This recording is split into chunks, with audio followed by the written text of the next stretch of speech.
Hi guys, how are you? Welcome to Diploma Maths. Okay, from last some days your videos not continue on the YouTube because my health is not good and now I'm fine and I want to continue your class and today we discuss about what binomial theorem. Okay, तो हम लोग आज क्या discuss करेंगे? Binomial theorem discuss करेंगे. देखते हैं ये क्या होता है. देखो बाइनोमियल थ्योरम पढ़ने के लिए हमें क्या पता होना चाहिए? Factorial notation.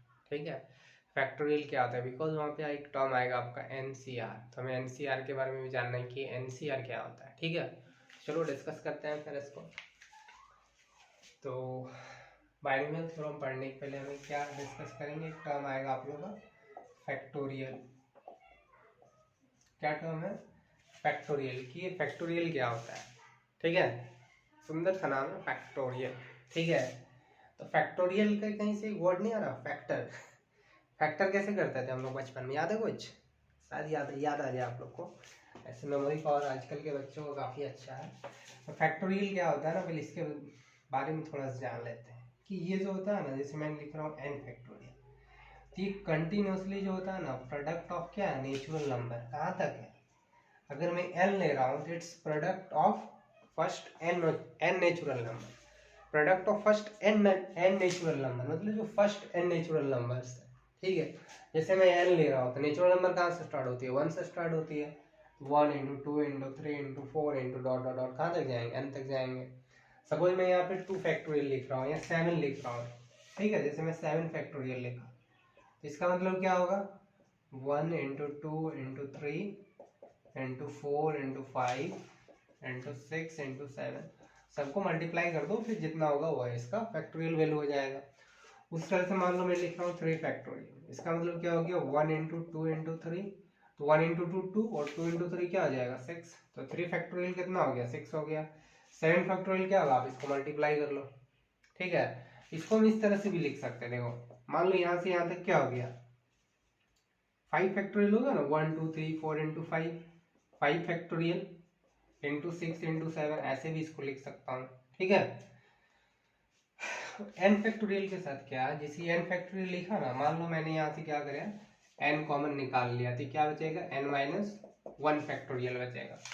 एन फैक्टोरियल से मैंने अगर एन निकाल लिया तो क्या बचेगा? n-1 factorial. उसी तरह से मान लो मैं n-1 को भी निकाल लेता हूँ बाहर, तो यहाँ पे क्या बच जाएगा? n-2 factorial. ठीक, कहने का मतलब है जैसे मैं मान लो 5 फैक्टोरियल लिख रहा हूँ, 5 को क्या लिख सकता हूँ? 5 × 4 × 3 × 2 × 1. इधर से भी लिख सकते हैं, इधर से भी लिख सकते हैं, दोनों तरफ से. 5 को बाहर कर लेता हूँ मैं, तब क्या बचा? 4 3 2 × 1, तो इसको लिख सकते हैं ना × 4 फैक्टोरियल.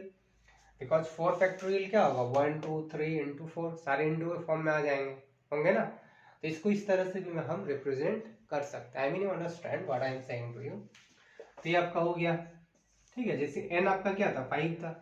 अगर मैंने एन को बाहर कर लिया तो क्या बचा? जैसे यहाँ 5 फैक्टोरियल, सपोज कुछ देर के लिए हम सपोज कर लेते हैं हमारा यहाँ पे एन का वैल्यू क्या है? 5 है. ठीक है, तो अगर मैं यहाँ से 5 को बाहर कर लेता हूँ, जैसे अकॉर्डिंग टू दिस फॉर्मूला कि एन फैक्टोरियल में से अगर एन निकाल लेता हूँ तो क्या बचता है? n-1 factorial.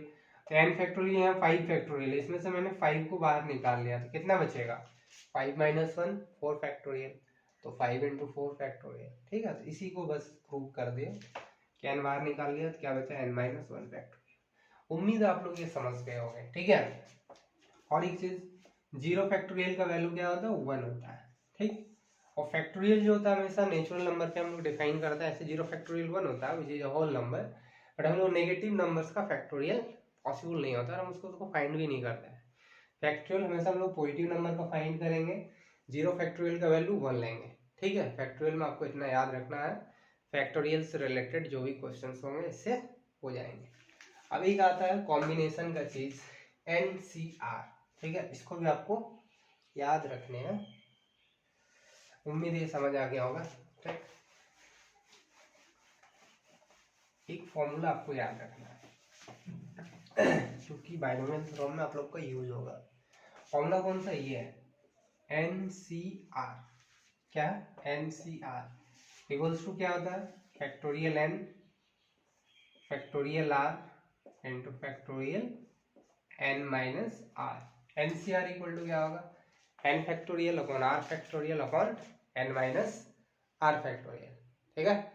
अब जैसे मान लो आपको यहाँ वैल्यू निकालना रहता है, एन जो होगा आपका वो greater than equal to R होगा। एन का जो वैल्यू हम लेंगे क्या लेंगे, greater than equal to R, that means what, N या तो आर से बड़ा होगा या फिर आर के इक्वल होगा, ठीक है। द आर जो है less than equal to N है, ठीक। अब ये बड़ा नहीं होगा कभी, आर एन से बड़ा नहीं होगा, ठीक है। एन क्या होगा, greater than equal to R होगा। अब सपोज आपको निकालना है, एन का वैल्यू मैं 5 ले लेता हूँ, आर का वैल्यू 2 ले लेता हूँ। आपको 5c2 का वैल्यू निकालना है, किसका वैल्यू निकालना है, 5c2 का। ये एनसीआर का आपका फॉर्मूला हो गया, NCR equal to what, factorial N upon factorial R into factorial N minus R. थोड़ा सा for your kind information, this portion is also the syllabus of D2D। ये आपके D2D के भी सिलेबस में है, तो जो बच्चे D2D के प्रिपरेशन कर रहे हो वो ये लेक्चर देख सकते हो, ठीक है। तो जो अपने पड़ोसी अगल बगल है, ठीक है, जो 3rd सेमेस्टर है या जो 5th सेमेस्टर क्रॉस कर चुके हैं या फिर जो D2D के लिए पढ़ना चाहते हो, वो भी इस लेक्चर को अच्छे से सुन सकते हो, समझ सकते हो, because it is in your syllabus. तो nCr equal to what, n factorial upon r factorial into n minus are factorial, ठीक है। 5c2 का हमें वैल्यू फाइंड करना है, एन का वैल्यू क्या हो गया, 5 हो गया, तो ये हो गया 5 फैक्टोरियल अपॉन आर, आर की जगह पे 2 है तो 2 फैक्टोरियल एन माइनस आर, तो 5 माइनस 2 फैक्टोरियल कितना हो गया, ये हमारे पास हो गया, देखो 5 फैक्टोरियल, तो 5 फैक्टोरियल वैसे लिख सकता हूँ ना, 5 इंटू 4, 3 बज रहा है ना, 3 फैक्टोरियल लिख दो, 3 इंटू 2 इंटू 1, फिर यहाँ 2 फैक्टोरियल हो गया, 5 माइनस 2 क्या होगा, 3 फैक्टोरियल, और ये 3 फैक्टोरियल, ये 3 फैक्टोरियल कैंसिल आउट हो गया। 2 फैक्टोरियल का वैल्यू क्या होता है, 2 इंटू 1 2, और ये 2 2 जा 4, तो 5 इंटू 2 क्या हो गया 10, तो 5c2 का वैल्यू कितना आ गया, 10 आ गया, क्लियर। 5c2 का वैल्यू कितना आ गया आपका, 10 आ गया, ठीक। उस तरह से एक दो पॉइंट जिसको नोट करने लायक है, जैसे कि nc0, nc0 का वैल्यू क्या होता है, nc0 का वैल्यू निकालना, देखो तो factorial n factorial R N minus R, तो n माइनस 0 क्या आ जाएगा, n ही तो बचेगा ना, ये खत्म हो गया, कुछ नहीं तो 1 बचा ऊपर, 0 फैक्टोरियल 1 होता है, तो nc0 का वैल्यू क्या होता है, 1 आएगा आपका। nc0 का वैल्यू कितना आता है, 1 आता है। उसी तरह से अगर आप nc1 निकालोगे तो इसका वैल्यू n आता है, और ncn का वैल्यू 1 आता है, ठीक। जैसे बोलेंगे 5c5 का वैल्यू बताओ, कितना आएगा, 1 आएगा, ठीक है। इस तरह से मैं बोलूंगा कि 10 से 10 का वैल्यू क्या आएगा, तो 1 आएगा, ठीक। 10 से 0 का वैल्यू क्या आएगा, तो 1 आएगा, हाँ 10 से 1 का वैल्यू 10 आएगा, ठीक। तो ये सिंपल फॉर्मूला एक दो याद रख सकते हैं, nc1 का वैल्यू n, ncn का वैल्यू 1 और nc0 का वैल्यू 1, n की जगह मालूम है 10 ले लेता हूँ, 10c0 तो इसका वैल्यू 1 आएगा, ठीक। 100c0 इसका वैल्यू 1 आएगा, ठीक है। तो ये आप लोग को याद रखना है। इस तरह से ncn, ठीक है, जैसे मैं ले रहा हूँ 20c20, तो इसका वैल्यू क्या आ जाएगा, ncn का वैल्यू 1, तो ये 1 आ जाएगा। अब कैसे 1 आ रहा है, अब इस फॉर्मूले को अप्लाई करके फाइंड कर सकते हो कि ncr equal to N factorial upon R into N minus R, ठीक है। इस फॉर्मूले को डाल दो, एन भी 20 है, आर भी 20 है, एन भी 20 है, आर भी 20 है, तो हम दोनों इस फॉर्मूले को अप्लाई कर सकते हैं। अप्लाई करोगे तो खुद ब खुद उसके आंसर आ जाएंगे, क्लियर है। चल आगे देखते हैं, आगे अब आप लोग का है बाइनोमियल थ्योरम पे चलते हैं, ठीक है। तो देखो सबसे पहले तो ये पता होना चाहिए कि बाइनोमियल थ्योरम हम पढ़ेंगे, ठीक है। बाइनोमियल थ्योरम की पढ़ने की जरूरत क्या पड़ेगी, सभी को a प्लस बी का होल स्क्वायर पता होगा, क्या होता है, तो A square plus 2ab plus B square, ठीक। a प्लस बी का होल क्यूब भी पता होगा, A cube plus 3a square B plus 3ab square plus B cube. इसके बाद अगर मैं बोलूँ कि a प्लस बी पर पावर 4, वो किसी को पता है, शायद नहीं। a प्लस बी पर पावर 5 पता है, शायद नहीं पता होगा आपको, ठीक है। और एक दो रट्टू मार इंसान होगा तो भाई वो तो सभी याद कर लेता है ना, तो उससे तो काम नहीं चलेगा ना, सभी को आना चाहिए। तो उसके लिए हम लोग क्या पढ़ते हैं, बाइनोमियल थ्योरम, ठीक है। चलिए इसके बारे में जानते हैं कि जैसे हमें सिंपल a प्लस बी का स्क्वायर निकालना रहता है, ये हो गया A square plus 2ab plus B square, we know about it. A plus B simple 3 तक तो सभी को याद रहता है, a प्लस बी पर और 5 कर दूं, क्या किसी को याद है, किसी को नहीं होगा। ए प्लस बी पर पावर 10 कर दूं, याद नहीं होगा ना, ऑब्वियसली किसी को याद नहीं रहता है, इतना लंबे क्यूब कौन याद रखेगा। यहाँ डेली लाइफ के मैसेज लोगों को याद नहीं रहते हैं, ठीक है, जो कि रात में एकदम मोबाइल पे लगे होते हैं हमारे बच्चे आजकल। तो ये भी सिंपल 2-3 तक याद रहता है लोगों का। एक चीज माइंड करना, ये पावर 2 रहेगा ना, तो यहाँ उससे एक ज्यादा टर्म हमेशा आता है। ये 2 पावर है तो टोटल 3 टर्म्स है यहाँ, first term, second term, third term. जब ए प्लस बी का होल क्यू को ब्रेक करते हैं ना, तो यहाँ पे 4 टर्म आएंगे। जितना पावर रहता है उससे एक ज्यादा टर्म आता है। नहीं आता देख लो, A cube plus 3 A square B plus 3 A B square plus B cube. Total कितने टर्म आए, 1 2 3 4। टोटल कितने टर्म आ रहे हैं, 4 टर्म। मतलब जितना n है उससे एक ज्यादा। दैट मीन्स व्हाट, अगर मैं 10 है तो इसमें टोटल 11 टर्म्स आएंगे। तो उसी तरह से हमें क्या पढ़ना है, a प्लस बी पर पावर n। तो टोटल टर्म कितना आएंगे, n प्लस 1 आएंगे। तो आपको याद होनी ही चाहिए, ठीक है। होनी क्या चाहिए, तो समझ में ही आ गया ना कि जितना टर्म है उससे एक ज्यादा हमेशा आता ही है और आ ही रहा है, ठीक है। तो a प्लस बी पर पावर n है, इसको कैसे ब्रेक करते हैं अकॉर्डिंग टू बाइनोमियल थ्योरम। तो n c0 a पर पावर n b पर पावर 0, ठीक। क्या किए, n c0 a पर पावर n प्लस b पर पावर 0 प्लस n c1। देखो n c0 था, इसके बाद क्या आएगा n c1। a पर पावर क्या करते हैं ना हम लोग, डिक्रीज करते करते करते 0 तक चले जाएंगे, और b पर पावर इंक्रीज करते करते बढ़ाते बढ़ाते n तक पहुंच जाएंगे। यही हमारा बाइनोमियल थ्योरम बन जाएगा, ठीक है। तो a पर पावर n है, एक पावर कम कर दो तो n में से एक घटा दो, b पर एक पावर बढ़ा दो तो 0 है तो क्या हो जाएगा, 0 प्लस 1 1 हो जाएगा, ठीक। नेक्स्ट टर्म में आते हैं, प्लस nc2 a पर पावर फिर एक घटा दे n-1, अब क्या हो गया n-2 कर दो, b पर एक बढ़ा दो तो क्या हो जाएगा, b स्क्वायर हो जाएगा, 1 + 1 2, ठीक। Plus dot dot dot plus बीच में कोई एक टर्म r का ले लेते हैं, ncr। a पर पावर क्या कर देंगे n-r, b पर power r, plus dot dot dot plus last तक जाना है। nc0 से स्टार्ट हुआ था, n तक जाएगा, n कौन वाला, ये वाला n, यहाँ तक जाएगा, a पर पावर 0 हो जाएगा आपका। तो ये हो गया a पर पावर 0 b पर पावर n। हमने कहाँ से स्टार्ट किया था, n/0 a पर पावर n b पर पावर 0 से, ठीक है। हमें कहाँ तक पहुंचना था, n/n तक पहुंचना था। a पर पावर n है ना, ये घटते घटते 0 हो जाएगा, और b पर जो पावर हो बढ़ते बढ़ते n हो जाएगा, ठीक है। उतना तक हमें इसको ब्रेक करना, ब्रेक कर दिया। इसी का नाम बाइनोमियल थ्योरम है। उम्मीद है आप लोगों को समझ आ गया होगा। अब देखो NCR, अभी हमने पढ़ा कि NCR को हम ब्रेक कैसे करते हैं, पढ़ लिया ना। इसको भी हम सिंपली ब्रेक कर सकते हैं, जो भी NC1 है, NC2 है, NC5 है, सबको ब्रेक कर सकता हूँ। और ये भी आपका कोई नंबर होगा या XY होगा तो उसको वैसे ही छोड़ देंगे। अगर वो ब्रेक करने लायक होगा तो ब्रेक कर देंगे, आप ब्रेक नहीं होगा तो छोड़ दो, ठीक है। तो ये हमारा बाइनोमियल थ्योरम है। इससे रिलेटेड एक दो क्वेश्चंस लेता हूँ, ठीक है। उम्मीद है कि समझ आ गया होगा, ठीक है। अब एक क्वेश्चन लेते हैं। क्वेश्चन हमारे पास क्या है, तो 3x + 2y पर पावर 4 है, ठीक है। इसको बाइनोमियल थ्योरम से क्या करना है, एक्सपांड करना है। चलो करके देखते हैं। बताओ यहाँ e की जगह पे क्या है, e की जगह पे 3x है, b की जगह पर क्या है 2y है। मान लो यहाँ माइनस रहेगा ना, तो माइनस इसके साथ मिला देना है, ठीक है। तो माइनस को इसके साथ करके करना है, क्योंकि हमने जो फॉर्मूला पढ़ा है यहाँ पे क्या पढ़ा, प्लस होना चाहिए, ठीक है। चलो देखो,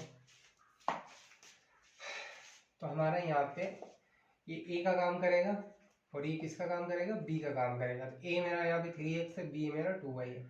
क्वेश्चन क्या, मतलब फॉर्मूला क्या था, n का वैल्यू 4 है, nc0, ठीक है। a पर पावर n, a यहाँ पे क्या है 3x, बोलो तो मैं लिख दे रहा हूँ, a आपका 3x हो गया, b आपका 2y हो गया, और n आपका 4 हो गया, ठीक है। a हो गया 3x, b हो गया 2y, n हो गया 4। तो इस फॉर्मूले पे डालते हैं, nc0 था ना, तो n आपका 4 है, 4 से 0 a बोले तो 3x, a पर पावर n 4 है, b पर पावर 0। इसको नहीं भी लिखो तो कोई दिक्कत नहीं है, किसी भी नंबर पर पावर 0 1 होता है, प्लस फिर क्या करना है, nc1 0 था 1 आ गया, 4c1, इस पे एक पावर घटेगा, 4 में से घटा दो तो क्या बचेगा, 3 पावर हो जाएगा। इस पे एक बढ़ेगा तो 2y पर पावर 1 हो गया, प्लस अगला टर्म क्या होगा 4c2, 3x पर पावर 3 था, एक फिर एक कम हो जाएगा तो 2 हो जाएगा। इस पे एक बढ़ेगा, एक बढ़ा दो 1 है तो 2 हो जाएगा, प्लस 4c3, 3x पर पावर 2 में से फिर एक घटेगा तो 1, इस पे एक बढ़ेगा तो 2y पर पावर क्या हो गया 3 प्लस 4c3 तब क्या हो जाएगा 4c4। अब देखो 4 ही था n, तो NCN आ गया तुम्हारा NCN। इस पर पावर 0 हो जाएगा तो 1 हो जाएगा, सिंपली 1 भी लिख सकते हो। इस पर पावर 4 हो जाएगा तो 2y पर पावर 4 हो गया। ठीक है, ये ब्रेक हो गया बाइनोमियल थ्योरम पे। अब इसको ब्रेक करके इसका वैल्यू लिख दो, क्या आ रहा है, क्या रहा हमारे पास, देखो 4c0 का वैल्यू क्या होगा 1, अभी लिखा ना NC0 1 होता है। नहीं समझ में आता तो फाइंड कर लेते हैं 4c0 रफ में, तो factorial n factorial r n minus r 4 minus 0 factorial, तो ये 4 फैक्टोरियल 0 फैक्टोरियल का वैल्यू 1 होता है, 4 माइनस 0 4, तो यहाँ 4 फैक्टोरियल बचा, कैंसिल हो गया, 1 बाई 1 1 आ जाएगा, इसका वैल्यू 1 आ गया। 3x पर पावर 4, तो देखो 3x पर पावर 4 का क्या मतलब होता है, इसका मतलब है कि 3 पर भी पावर 4 होगा और x पर भी पावर 4 होगा, तो आपका 3 पर पावर 4 का वैल्यू क्या हो जाएगा बताओ, 3 पर पावर 4 का वैल्यू क्या होगा, मतलब 3 को 4 टाइम्स लिखना, 3 इंटू 3 इंटू 3 इंटू 3 कते हो जाएगा, 3 इंटू 3 9, 3 इंटू 3 9, तो 9 इंटू 9 क्या हो जाता है 9 81 81, तो 3 पर पावर 4 का वैल्यू हो गया 81, और x पर पावर 4 तो x पर पावर 4 ही होगा, किसी भी नंबर पर पावर 0 1 होता है तो इंटू 1 प्लस 4c1 का वैल्यू फाइंड करोगे तो 4 आएगा, 3x पर पावर 3 पर पावर 3 क्या होगा, 3 इंटू 3 9, 9 इंटू 3 27, ठीक है, तो इंटू 27, फिर क्या होगा x पर पावर 3 होगा तो x क्यूब, फिर 2y है तो इंटू 2y कर दो, प्लस 4c2 का वैल्यू निकालो, तो 4c2 का वैल्यू क्या हो जाएगा 4c2 factorial n factorial r n 4 minus 2 फिर 2 फैक्टोरियल, तो 4 इंटू 3 इंटू 2 फैक्टोरियल खत्म हो जाएगा, 2 फैक्टोरियल 2 होता है तो 2 इंटू 3 6, तो 4c2 का वैल्यू क्या आ गया 6 आ गया। 3x का स्क्वायर है तो 3 का स्क्वायर 9 हो जाएगा इंटू 9, और x का स्क्वायर हो जाएगा, 2 का स्क्वायर 4, y का square y square, plus 4c3 का वैल्यू क्या आ जाएगा फैक्टोरियल n फैक्टोरियल 4 माइनस 3 1, 4 बार 3 फैक्टोरियल 4 ही आ जाएगा। ठीक है, 4c3 का वैल्यू क्या आ जाएगा 4, नीचे लिख रहा हूँ 3x, तो इंटू 3x इंटू 2y पर पावर 3 है तो 2 पर पावर 3 8, y पर power 3 y cube, plus 4c4 का वैल्यू 1, फिर 2y पर पावर 2 पर पावर 4 कितना होता है बताओ तो 2 इंटू 2 4, 4 इंटू 4 16, y पर पावर 4। अब अगला स्टेप में आपको क्या करना है, कुछ नहीं करना, सिंप्लीफाई कर दो बस, हमारा आंसर तो आ ही गया ना। ये बाइनोमियल थ्योरम एक्सपांड करना, सिंपली क्या करना इसको एक्सपांड करना है, मतलब मल्टीप्लाई कर देना, एक्सपांड तो हो ही गया, 1 इंटू 81 81 एक्स पर पावर 4 हो गया।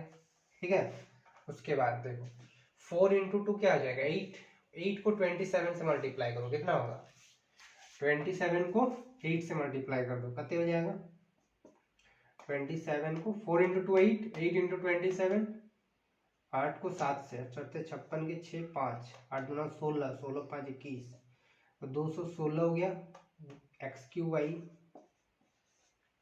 प्लस 6 इंटू 9 इंटू 4 कितना हो जाएगा 6 इंटू 4 24, 24 इंटू 9 मतलब 24 को 9 से मल्टीप्लाई हो जाए 3 9 2 18 20 21, यहाँ भी 216 ही वाला है।